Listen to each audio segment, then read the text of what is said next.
प्रिय दर्शकों, हाजिर हूं मैं बुध का प्रभाव आपको समझाने के लिए। आज बुध ग्रह से संबंधित एक अद्भुत जानकारी आपको देने जा रहा हूं, जो आपको कहीं लिख लेनी चाहिए। प्रिय दर्शकों, मैं इसलिए कहता हूं आपको ये बातें क्योंकि जो अद्भुत कार्यक्रम होते हैं, जो जिसका कोई तोड़ नहीं होता, जो आपको ज्ञान में वृद्धि करने वाले होते हैं और आपकी ज्योतिष में जिज्ञासा बढ़ा दे, उन्हीं कार्यक्रम को मैं जोर दे के कहता हूं कि ये अद्भुत कार्यक्रम है।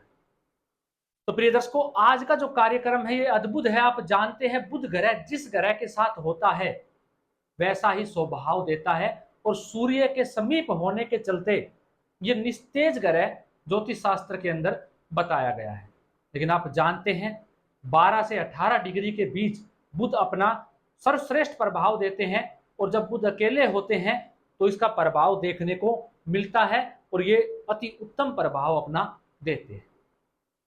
बुध में बहुत से कार्यक्रम हुए, हमने जाने भी, लेकिन आज की जो जानकारी है ये अनोखी है, अद्भुत है, जानने योग्य है। प्रिय दर्शकों, ज्योतिष शास्त्र क्या कहता है कि बुध लग्न में हो और पीड़ित अवस्था के हो। अब बुध पीड़ित कैसे होते हैं? या तो वो नीच राशि में बैठे हुए हों बुध, या बुध अपनी शत्रु राशि में बैठे हुए हों, मंगल की राशि जैसे शत्रु राशि में बैठे हुए हों। ठीक है। दूसरा कहते हैं कि पाप कर्तृ योग में बुध आ जाए, पाप कर्तृ योग, दोनों साइड पाप ग्रह हो जाए बुध के, तो भी बुध पीड़ित माने जाते हैं।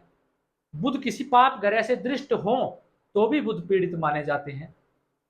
वहीं प्रिय दर्शकों, अंश बल से कमजोर हो बुध, मृत अवस्था के हो तो भी बुध को कमजोर माना गया है। लेकिन बुध अस्त हो तो उसका दोष बुध को नहीं लगता, क्योंकि बुध लगभग सूर्य के समीप ही रहता है और अस्त ही रहता है। प्रिय दर्शकों, पीड़ित अवस्था आपने जान ली कैसा होता है। अब क्या कहा ज्योतिष शास्त्र ने? सप्तम भाव में चंद्रमा हो, सप्तम भाव में चंद्रमा हो।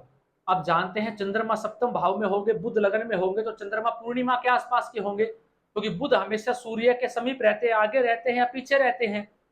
तो पूर्णिमा के चंद्रमा होने के कारण आपने सुना है मेरे सूत्रों में भी कि अमावस्या का चंद्रमा और पूर्णिमा का चंद्रमा जो व्यक्ति का मन है उसको स्थिर नहीं रहने देता, उसकी कंसंट्रेशन पावर को भंग कर देता है, मन नहीं लगने देता, विचलित कर देता है ऐसे जातक के।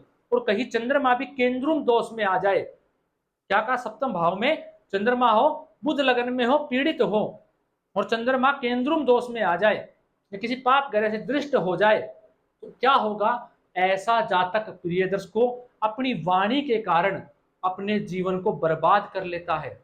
अपनी वाणी के कारण और गलत खान पान के चलते, गलत शौकों के चलते, राजाशाही युग, क्योंकि बुध आप जानते युवराज है, युवराज के शौकों के चलते, जो युवराज के शौक होते हैं, गलत कार्य में, गलत संगति में, गलत मद्यपान खान पान के चलते और अपनी जुबान के चलते ऐसा जातक अपने जीवन को बर्बाद कर लेता है।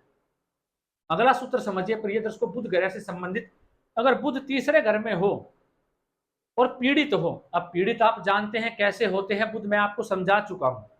अब तीसरे घर में बुध बैठे हुए हो और पीड़ित अवस्था के हो, तो आप जानते हैं तीसरे भाव से और तीसरी राशि से किस चीज का विचार है? वहां पे जो है मंगल, आप जानते कारक होते हैं तीसरे भाव के अंदर।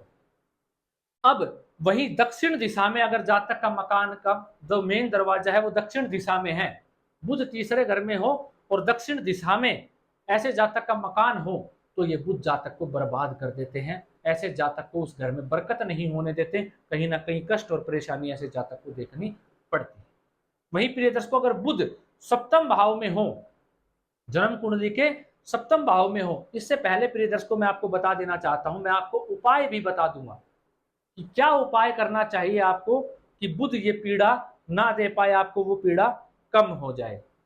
अब अगर सप्तम भाव में जन्म कुंडली के बुध हो और पीड़ित हो, जैसे मैंने आपको बताया, तो ऐसा बुध जातक को जुआ, लॉटरी, सट्टेबाजी की आदत में डाल देता है, शेयर मार्केट जैसी चीजों में डाल के उसको बर्बाद कर देता है। प्रिय दर्शकों, एक क्या कहा मैंने? बुध बर्बाद कर देता है। अगर सप्तम भाव में बुध है और पीड़ित हैं, जैसे मैंने आपको बताया, तो ऐसे जातक को लॉटरी, जुआ, सट्टा बाजी, शेयर मार्केट इत्यादि चीजों से दूर रहना चाहिए। अन्यथा ऐसे जातक को ये बर्बाद कर देगा ये बुध ग्रह। वहीं प्रिय दर्शकों, अगर दसम भाव में बुध हो जन्म कुंडली के अंदर और अष्टम भाव के अंदर शनि ग्रह बैठे हुए हो, आप जानते हैं अष्टम भाव में शनि ग्रह जातक के जीवन में इतना कष्ट दे देते हैं जिसकी वो कल्पना भी नहीं कर सकता। ये बहुत बार मैंने अपने कार्यक्रम में ये बात बताई हुई है। अब दसम में बुध हो और शनि की तीसरी दृष्टि अब अष्टम भाव में शनि बैठे हुए हैं बुध पर पड़ेगी, तो क्या होगा प्रिय दर्शकों, जो उसकी उत्तेजना है, जो उसके अंदर पावर है, उसको वो कम कर देंगे। जातकों की बुध क्या है, बालक है, उसके अंदर जोश है, जुनून है, ऊर्जा है, उसको वो कमजोर कर देंगे शनि की जब तीसरी दृष्टि पड़ेगी, जिसके चलते जो उसको मुकाम हासिल करना चाहिए था अपने जीवन काल के अंदर, जो उसका लक्ष्य था उससे भटक जाएगा, उस लक्ष्य को प्राप्त नहीं कर पाएगा, जिसके चलते भी दसम में बुध आप जानते हैं कितना श्रेष्ठ प्रभाव देते हैं लगन और दसम में, लेकिन पीड़ित ना हो तब और किसी पाप ग्रह से दृष्ट ना हो तब। यह आपने जाना है अद्भुत प्रभाव है लगन में और दसम में बुध का। लेकिन यहाँ पे मैं पीड़ित अवस्था की बात कर रहा हूं, शनि से दृष्ट होने के चलते जातक को कहीं ना कहीं जीवन में बड़ा कष्ट देखना पड़ता है, नापुंसकता की स्थिति भी ऐसे जातक के जीवन में ला देते हैं शनि ग्रह की तीसरी दृष्टि पड़ जाने से, तो जातक को ये बर्बाद कर देते हैं।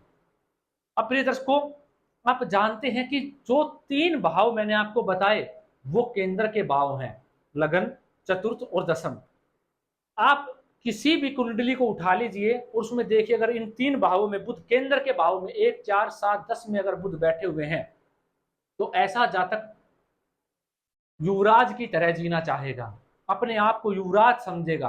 आप जानते हैं कि जो युवराज होता है वो राजा से हटके अपनी सत्ता चलाना चाहता है, वो किसी के अधीन काम करना नहीं चाहेगा, ना ही दबेगा। वो क्या चाहेगा कि मेरी एक अलग से सत्ता हो, सब मुझे जाने, मुझे पहचाने, मेरा नाम का गुणगान करे। ये ऐसे जातक की सोच रहेगी। तो इसी के चलते बुध युवराज है जन्म कुंडली के अंदर, अगर वो पीड़ित हो जाएंगे तो वो आपको कष्ट देंगे। आप जानते हैं कोई भी ग्रह ऊंच का हो या नीच का हो, वो अपना प्रभाव कभी नहीं खोता या वो बलहीन कभी नहीं होता। ये आप जानते हैं अगर आप मेरे दर्शक हैं।